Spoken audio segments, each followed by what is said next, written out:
अमृत है तेरे बोल तो पैगाम जिंदगी,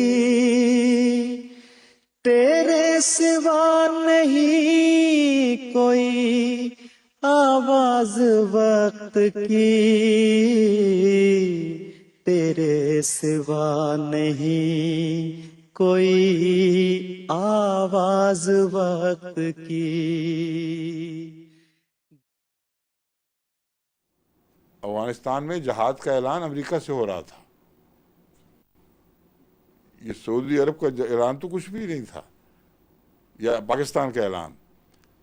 100% अमेरिकन दिमाग, अमेरिकन जर्नैलों की प्लानिंग और उनका रुपया पैसा, उनके मुहैया करदा हथियार, उनके मिसाइल्स, ये सारे थे जो इस्लामी जहाद की पुष्टपनाही कर रहे थे। कह रहा हूँ कोई धोखा ना हो किसी को, हमने निकाल दिया है।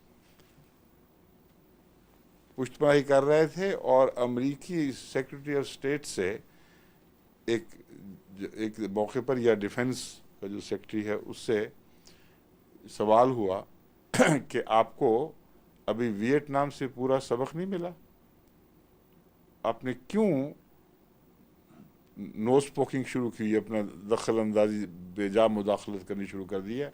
आपको पता नहीं कि रशिया कह रहा है कि हम इस तरह वो हाल तुमसे करेंगे जैसे वियतनाम में तुमसे गुजर चुका है, तुम भूलो ना इस बात को। तो जवाब पता क्या था? वियतनाम में और अफगान लड़ाई में जो हमने शुरू करवाई है, फ़र्क ये है कि ये जहाद है, वो गैर जहाद था, ये होली वॉर है। तो होली वॉर अनहोली लोगों की मदद के बगैर हो ही नहीं सकती। और जितनी होलीनेस थी इसकी, वो अब पता लग गई। जब गैर निकल गए तो तकद्दुस भी जो बना हुआ था ना, तकद्दुस, वो गैरों के निकलने से जो अमेरिका भी विड्रॉ कर गया और रूस भी विड्रॉ कर गया। अब तकद्दुस उभरा है, वो कत्ले आम कर रहे हैं एक दूसरे का, वो जुल्म कर रहे हैं कि हद हिसाब नहीं है। तो अब इसको देख लें आप, इसको ये कहते हैं कि ये जहाद है। जहां जहाद हो रहा है वहां उस वक्त सिर्फ वक्ती तौर पर एक ख़ास जगह जीते हैं, जहां जिनको ये इस्लाम का सबसे बड़ा दुश्मन कहते हैं उनकी मदद लेके जीते हैं, उसके बगैर नहीं जीते। ये भी नहीं सोचते। इराक में क्या हुआ? सऊदी अरब और इन सब की मजाल थी मिलकर उसका कुछ बिगाड़ सकते? सारी अमरीकी ताकतों पर टूट पड़ी है, तमाम यूरोप इकट्ठा हो गया और ऐलान आम यह किया गया कि ये जालिम कौम एक ऐसी उठी, एक ऐसा जालिम लीडर उठा है जो हिटलर को भी मात कर देगा। और ये महज धोखाबाजी थी।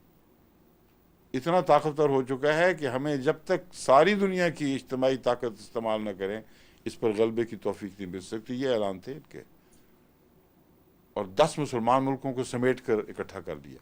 ये जहाद था एक मुसलमान मुल्क के खिलाफ, जिसमें ऐसे मजालिम किए हैं उस मुल्क के ऊपर, आज तक जारी हैं। और जीते किसकी मदद से? इन जिनको दुश्मन है इस्लाम, अंग्रेज़, अमेरिका, यूरोप की दीगर ममालिक, और उस सारे झूठ और फसाद में उनके साथ शामिल रहे जो इराक़ की ताकत को बढ़ाकर दिखाने में इनकी मगरबी मीडिया ने इस्तेमाल किया, यानी अखबारात और रेडियो टेलीविज़न वगैरह ने।